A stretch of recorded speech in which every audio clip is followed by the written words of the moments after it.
दोस्तों, आप दूसरे जन्म पर यकीन नहीं करते होंगे, लेकिन ये वीडियो देखने के बाद आप कंफ्यूज हो जाएंगे। क्योंकि 1979 में न्यूयॉर्क टाइम्स ने अपने एक आर्टिकल में लिखा है कि इस कहानी के ऊपर वेस्टर्न वर्ल्ड सबसे ज़्यादा यकीन करती है, क्योंकि इसमें सबूत और शवाहिद बिल्कुल सच साबित हुए हैं। एक ऐसी खातून की कहानी जो कि अपने आप को दावा करती है कि मैं एक मशहूर टेंपल जो कि मिस्र में वाक़ था 3000 साल पहले, उस टेंपल में वो एक खातून पादरी रही है।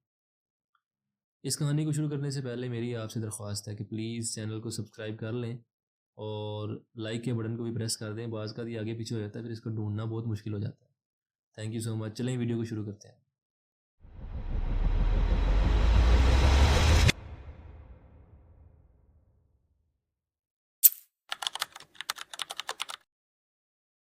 दोस्तों, डॉर्थी ईडी एक ब्रिटिश खातून है जो दावा करती है कि 3000 साल पहले वो मिस्र के एक मशहूर टेंपल में खातून पादरी रही है, और जो राज उसने बताए हैं वो बिल्कुल सच साबित हुए हैं। लेकिन उसका बैकग्राउंड जानना इसलिए ज़रूरी है कि हो सकता है कि वो झूठ बोल रही हो। हालांकि कोई भी हिस्टोरियन या कोई भी इजिप्टोलॉजिस्ट जो कि मशहूर होते हैं इस काम में, प्रोफेसर जो हैं, वो उसको झूठा साबित नहीं कर सके। लेकिन फिर भी उसका बैकग्राउंड जानना इसलिए ज़रूरी है कि पता चले कि शायद उसने कोई किताब पढ़ी हो जहाँ से उसको ये राज पता चले थे। डोरथी ईडी 1904 1904 में लंदन में पैदा हुई और 3 साल की उम्र में घर की सीढ़ियों से नीचे गिरी तो उसके सर पर काफ़ी गहरी चोट आई।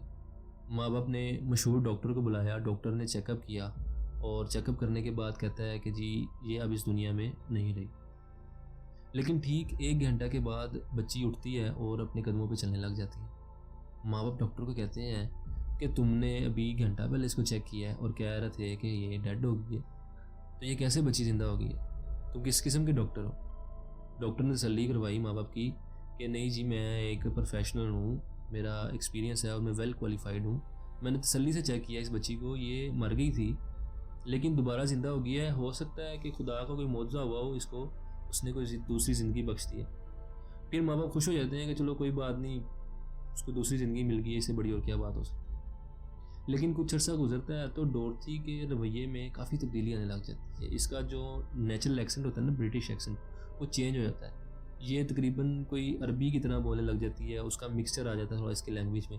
माँ बाप परेशान होते हैं तो सोचते हैं कि इसको किसी डॉक्टर को चेक करवाते हैं, किसी स्पेशलिस्ट के पास लेके जाते हैं। वो ऐसे ही करते हैं, उसके पास जाते हैं तो डॉक्टर कहता है कि इसको सिम्टम्स के हिसाब से लग रहा है कि इसको फ़ॉरेन एक्सेंट सिंड्रोम यानी कि गैर मुल्की लहजे की बीमारी हो गई है, जिसकी वजह से इसका लहजा चेंज हो गया। वो कोशिश करते हैं माँ बाप उसके कि इसको इलाज मुआवजा करवाएं, लेकिन कोई फ़र्क नहीं पड़ता, वो वैसी की वैसी रहती है।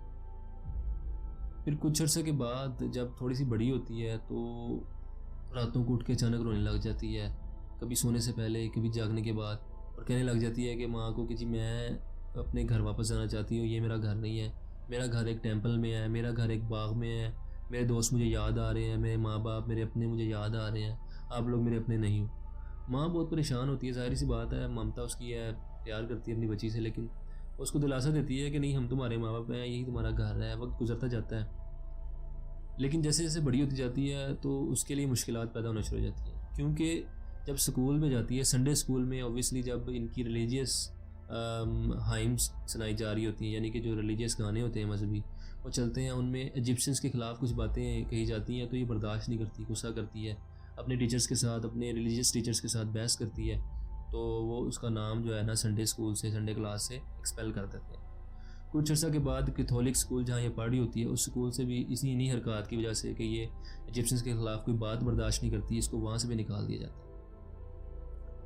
लेकिन ये डोरथी जो है ना, ये किसी की बात नहीं सुनती। कुछ अरसा गुजरता है तो ये लिखना पढ़ना जब मज़ीद जानना शुरू कर देती है, इसकी तकरीबन 7 साल एज हो जाती है, तो ये लिखना पढ़ना जानती है। ये ना एक टेक्स्ट बुक लेके आती है जो कि इजिप्शियन हिस्ट्री के ऊपर होती है।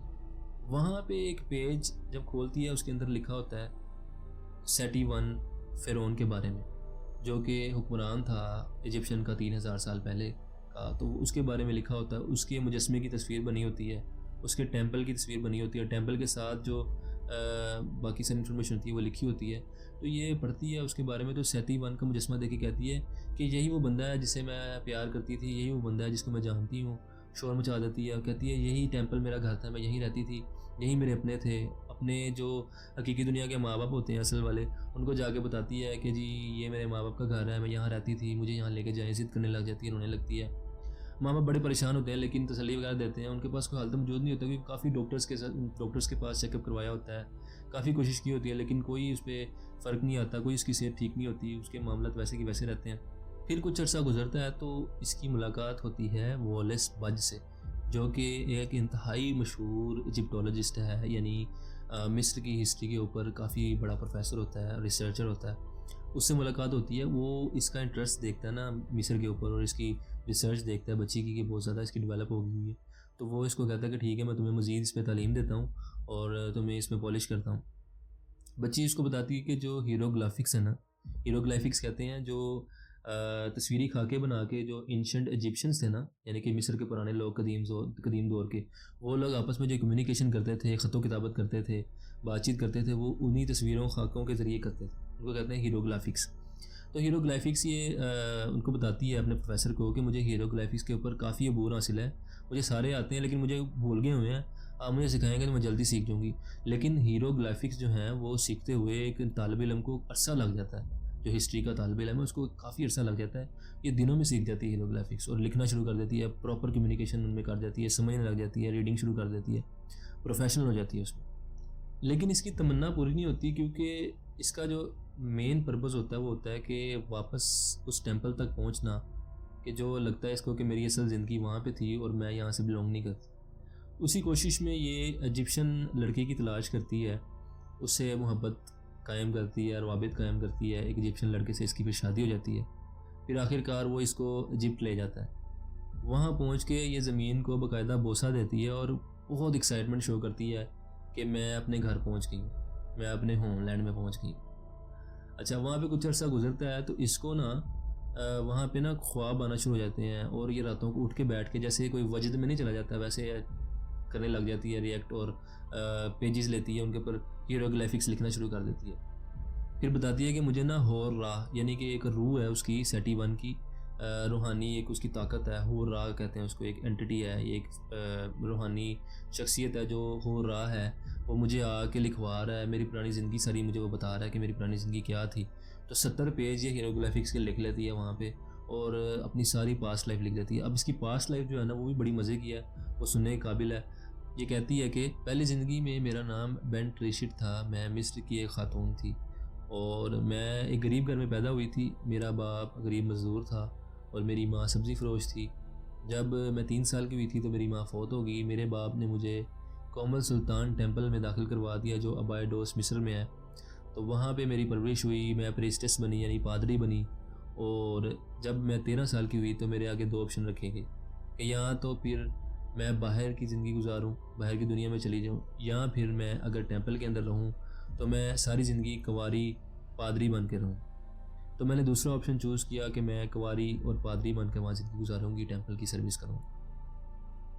लेकिन कुछ अर्सा गुजरा तो वहाँ पर सेटी वन आया, यानी एक शहज़ादा आया, फ़िरौन सेटी वन। उससे मुझे मोहब्बत हो गई, हम दोनों का प्यार बढ़ा। फिर मैं प्रेग्नेंट हो गई। प्रेग्नेंट होने की वजह से जब चीज़ें नमूदार हुई, लोगों को पता चला, टेंपल में शक गुजरा और बात जो है वो बादशाह तक पहुंची। उसने तहकीक और तफ्तीश मेरी ओपन करवा दी, मुझे मारा पीटा जाने लगा। उसने कहा कि चेक करो कि कौन है इस का होने वाले बच्चे का बाप कौन है। तो जब मेरे पर तफ्तीश ओपन हुई तो मैंने सोचा कि सेटी वन की जो इज़्ज़त है वो ख़राब होगी और मामला तो उसके लिए ख़राब होंगे, उस पर आँच आएगी। मैंने एक लफ्ज़ नहीं बोला उसके ख़िलाफ़, मैंने मारें खाई लेकिन मैंने उसके ख़िलाफ़ कुछ नहीं बोला। और कुछ अरसा गुजरा तो मैंने वहाँ पे ख़ुदकुशी कर ली। ख़ुदकुशी मैंने अपने मोहब्बत को, अपनी इज़्ज़त को, अपने सेटी वन की इज़्ज़त को बचाने के लिए की। और यही मेरी स्टोरी है जो मोहब्बत की स्टोरी थी मेरी पुरानी। इसका एक बेटा भी हुआ जिसका नाम इसने रख दिया सेटी, अपने वही पुराने महबूब जो बताती थी कि मेरा एक महबूब था सेटी वन, उसी के नाम पे इसका नाम सेटी रख दिया।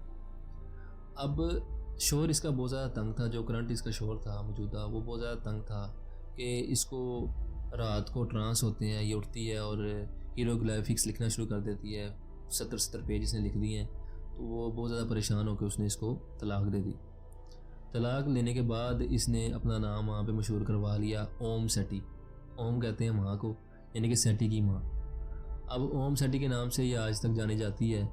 लेकिन वहाँ पे इसने तलाक के बाद भी रुकी नहीं है, इसने वहाँ पर डिपार्टमेंट ऑफ एंटीक्विटीज़ यानी जो हिस्ट्री के ऊपर काम करता है डिपार्टमेंट, मिस्र की हिस्ट्री के ऊपर, उसके साथ इसने मुलाजमत शुरू कर दी।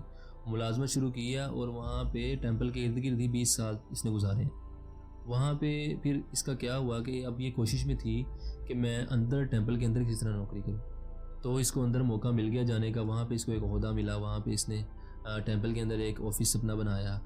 फिर इसने इजिप्टोलॉजिस्ट को बुलाया और कहा एग्जैक्टली इस जगह पे खुदाई की जाए तो वो गार्डन मिल सकता है जिसका वो जिक्र बचपन से करती आई है।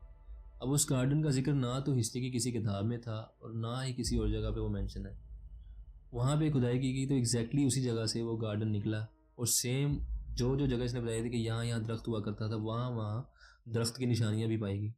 फिर इसने बताया कि यहाँ पे एक सीक्रेट टनल भी है। खुदाई मज़ीद की गई तो सीक्रेट टनल भी वहीं से मिली जहाँ इसने पॉइंट आउट की थी। फिर इसने बताया कि वैली ऑफ किंग्स में एक भूला हुआ मकबरा है जो कि अब उसको बुला दिया गया था, तो अब आप खुदाई करेंगे तो निकल आएगा। वाकई जब वहाँ पे खुदाई की गई, सर्च की गई, तो वहाँ से वो मकबरा भी निकला। एक और बड़ी बात ये हुई कि इसने मरने से पहले बताया कि नीचे एक और बहुत बड़ा राज दफन है, उसको खुदाई किया जाए तो वो भी निकल सकता है।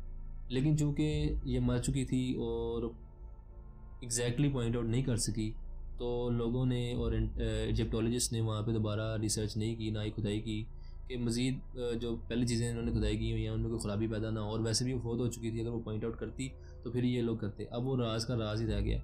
मज़े की बात यह है कि वो जो थे हिस्टोरियंस और इजिप्टोलॉजिस्ट, वो बड़े हैरान थे कि ये इन्फॉर्मेशन इसने हमें बताई है और ये खुदाई करवाई है, इतनी डिस्कवरीज इसने करवाई हैं, वो ना किसी किताब में है, ना हिस्ट्री की किसी और जगह पे मौजूद है। ये कैसे इसने बता दी हैं? आपकी इसके बारे में क्या राय है? आपको क्या लगता है कि क्या इसका दूसरा जन्म हुआ है, या इसने कोई बुक पढ़ी और ये बहुत ज़्यादा स्मार्ट थी, इसने रिसर्च कर ली, और या तीसरा ऑप्शन ये हो सकता है कि कोइंसिडेंस हो गया, तुक्का लग गया है कि इसने पॉइंट आउट कर दिया और वहीं से चीज़ें निकल आई हैं। आपकी इसके बारे में क्या राय है? प्लीज़ कमेंट सेक्शन में लाजमी बताइएगा, और हमें इंशाल्लाह हमारा ये सफ़र दोस्ती का कायम रहेगा। प्लीज़ चैनल को सब्सक्राइब कर दें। अगली वीडियो तक के लिए मुझे इजाज़त दें। अल्लाह हाफिज़।